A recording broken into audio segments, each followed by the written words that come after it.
Hey guys, and welcome to a new tutorial. Even though this is a less of a tutorial but more of a tips and tricks video, I wanted to introduce a few interesting ways to start a new project. I am assuming that you already have a clean template downloaded and started. You may want to have some legacy features, like legacy entities, to help you prototype game elements faster. Or you need some prototype particles, but you don't want to download and use the whole GameSDK. I will show you a few ways how you can get parts of the GameSDK without using the huge amount of code that GameSDK has. So cherry-picking features and textures for your project. And if you want to have more of this kind of content to ease up your daily dev life, if there is something that you want to know, let me know in the comments. Let's start. In our first example, we will take the entities from GameSDK and port them to your empty template project.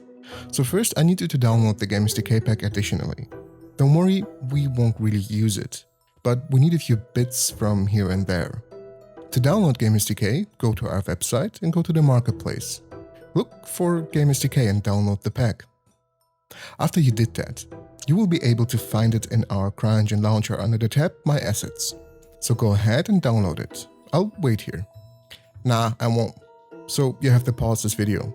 And while you have the video paused and you download the GameSDK pack, you can listen to some good music like our Hunt Showdown soundtrack. Done? Cool.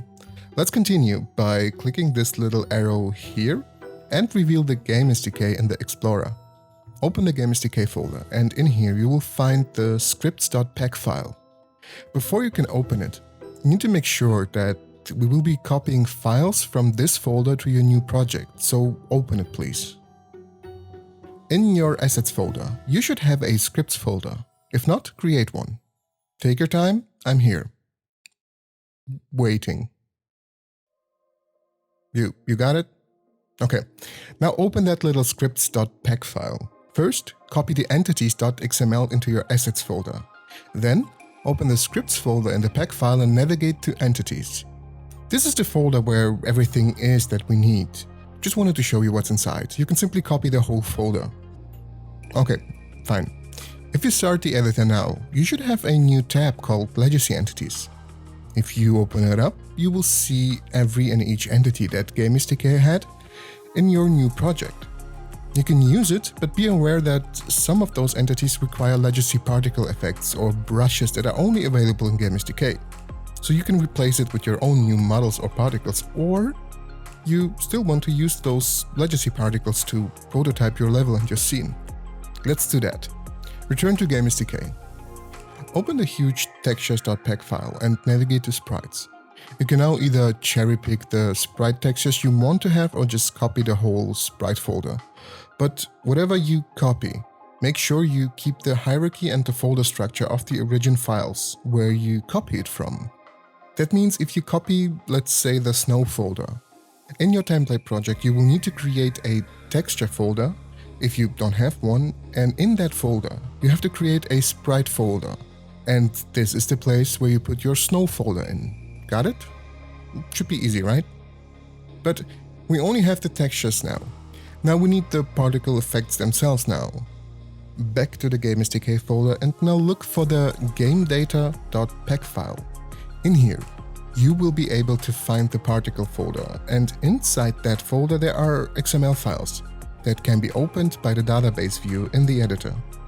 So copy the particles folder and again keep the folder structure.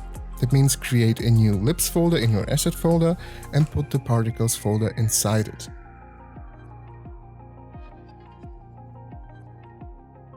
If you now open the editor and navigate to the database view, open it. And in here, we navigate to our particles. We can open up a library of particles, which are the XML files we just copied. So let's open the environment.xml file and let's see what's inside. There we go.